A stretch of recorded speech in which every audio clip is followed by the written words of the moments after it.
November 30-ന് തുടങ്ങാനിരിക്കുന്ന south ആഫ്രിക്കയ്ക്കെതിരെയുള്ള ഏകദിന പരമ്പരയിൽ share കളിച്ചേക്കില്ല.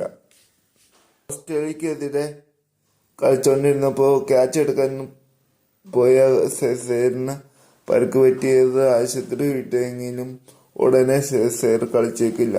Channel ആദ്യമായിട്ട് കാണുകയാണെങ്കിൽ സബ്സ്ക്രൈബ് ചെയ്യുക. ഇതുപോലത്തെ ക്രിക്കറ്റ് വാർത്തകൾ തുടർന്നും നിങ്ങൾക്ക് ലഭിക്കുന്നതായിരിക്കും. പൂർണ്ണ കായിക ക്ഷമത വീണ്ടെടുക്കാൻ 2 മാസം എങ്ങനെ സെയറിന് വിശ്രമം വേണ്ടി വരുമെന്നാണ് കായികത്തിൽ നിന്ന് വരുന്ന റിപ്പോർട്ടുകൾ. BCCI വരുന്ന റിപ്പോർട്ടുകൾ. ഇതിലുള്ള സെയറിന് പകരം ആരായിരിക്കും മധ്യനിരയിൽ കളിക്കുക എന്ന ചോദ്യമുണ്ട്. പരിഗണനയിലുള്ള സഞ്ജു സാംസൺ, മലയാളി താരം സഞ്ജു സാംസൺ, തിലക് വർമ്മ, ജൂറൽ ഒക്കെ.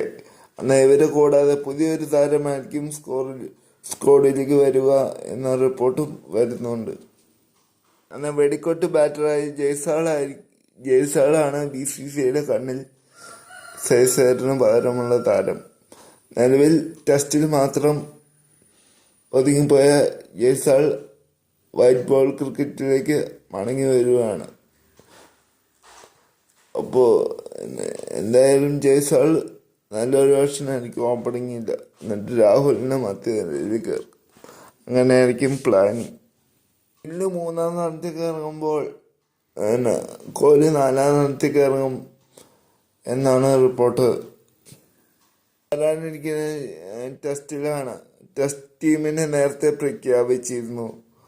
വരാനിരിക്കുന്ന ഇടനാഴിലെ ടെസ്റ്റിൽ ജൂറൽ കളിക്കും എന്നാണ് റിപ്പോർട്ട് കിട്ടിയിരിക്കുന്നത്.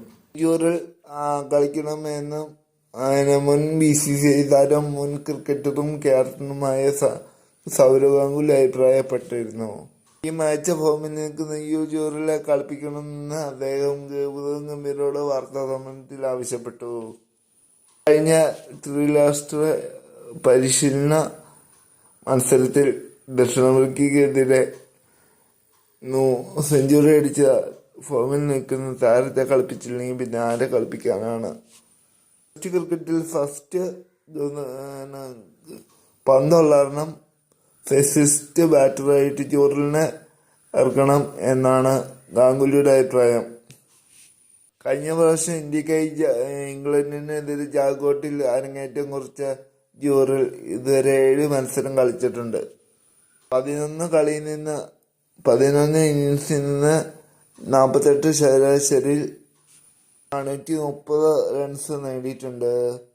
കൂടാതെ അവസാനമായി ഇന്ത്യക്കെതിരെ കളിച്ചപ്പോൾ അഹമ്മദാബാദിൽ അദ്ദേഹം സെഞ്ചുറി